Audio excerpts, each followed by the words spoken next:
पर हम जैसे ही किसी के देहांत की खबर देखते हैं, कमेंट सेक्शन में फौरन लिख देते हैं RIP, यानी रेस्ट इन पीस। ये हमारा तरीका है अपनी संवेदनाएं प्रकट करने का। We feel sorry for the departed soul. हम अपनी प्रेयर्स ऑफर करते हैं, और प्रेयर क्या है?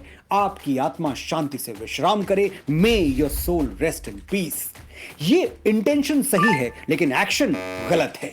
किसी हिंदू की मृत्यु पर RIP लिखना उतना ही गलत है जितना कि उसे मुखाग्नि न देकर दफना देना। मैं एक हिंदू हूं, मेरा अधिकार है कि पंच तत्व से बने मेरे शरीर को मृत्यु के बाद चिता की अग्नि में स्वाहा कर दिया जाए। मैं कभी नहीं चाहूंगा कि मुझे कॉफिन में रखकर जमीन में गाड़ा जाए।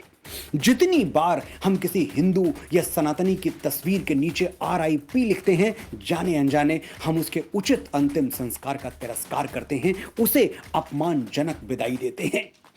किसी दिवंगत हिंदू के लिए RIP लिखना क्यों गलत है? और यह गलत है तो फिर सही क्या है? सिर्फ 1 मिनट मुझे ध्यान से सुनिए, आपको सारे उत्तर मिल जाएंगे। RIP लिखने की परंपरा इस्लाम और क्रिश्चियनिटी से आती है। वो कयामत के दिन में विश्वास करते हैं, जिसे रोजे महशर या जजमेंट डे भी कहा जाता है। क्या होगा उस दिन? सारे मुर्दे जाग उठेंगे और खुदा उनका इंसाफ करेगा। इसी जजमेंट डे के लिए मुर्दों को कब्र में इंतजार करना पड़ता है और उनके लिए रेस्ट इन पीस की दुआएं की जाती हैं। लेकिन सनातन की परंपराएं 100% साइंटिफिक हैं, इसीलिए हमारे यहां RIP जैसी कोई थ्योरी है ही नहीं।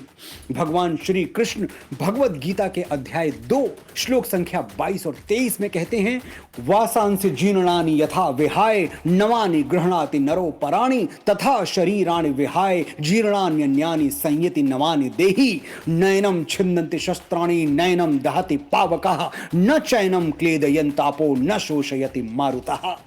आसान शब्दों में समझाता हूं, जैसे हम पुराने कपड़े छोड़कर नए कपड़े पहन लेते हैं, वैसे ही हमारी आत्मा यानी हमारी कोर एनर्जी वो पुराने शरीर को छोड़कर नया शरीर पहन लेती है। आत्मा अजर अमर है, इसे ना कोई शस्त्र काट सकता है, ना आग जला सकती है, ना जल भिगो सकता है और ना ही हवा इसे सुखा सकती है। और इसीलिए जीवन मरण का ये चक्र, ये साइकिल कंटिन्यूअसली चलती रहती है जब तक कि हमें मोक्ष नहीं मिल जाता। आपने ध्यान दिया होगा, मैंने आत्मा को एनर्जी कहा। क्यों कहा? समझाता हूं। आत्मा पर एग्जैक्टली वही साइंटिफिक लॉज अप्लाई होते हैं जो एनर्जी पर। थर्मोडायनेमिक्स का पहला नियम क्या है? Energy can neither be created nor destroyed but can only change form, यानी ऊर्जा को न बनाया जा सकता है न मिटाया जा सकता है, बस इसे एक रूप से दूसरे रूप में परिवर्तित किया जा सकता है। श्री कृष्ण ने हजारों साल पहले यही बात कही थी, लेकिन हम अपनी आदत से मजबूर हैं। हम तब तक नहीं मानते जब तक कोई विदेशी ना बोल दे।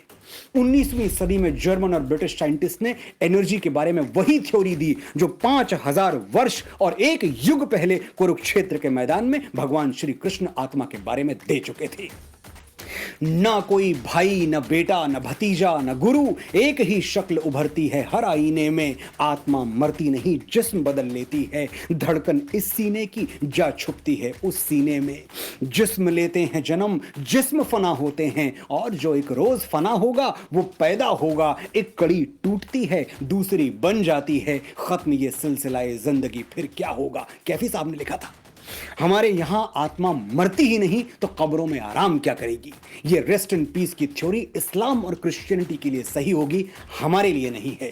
हम किसी जजमेंट डे, किसी रोजे कयामत का इंतजार नहीं करते। एक शरीर छोड़ते ही हम दूसरा शरीर धारण कर लेते हैं और चरैवेति के सिद्धांत पर चलते रहते हैं।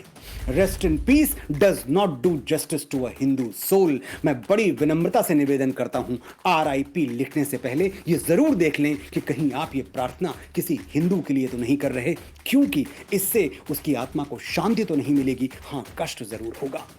तो फिर क्या लिखना चाहिए? विनम्र श्रद्धांजलि या ओम शांति, जो भी आपको ठीक लगे।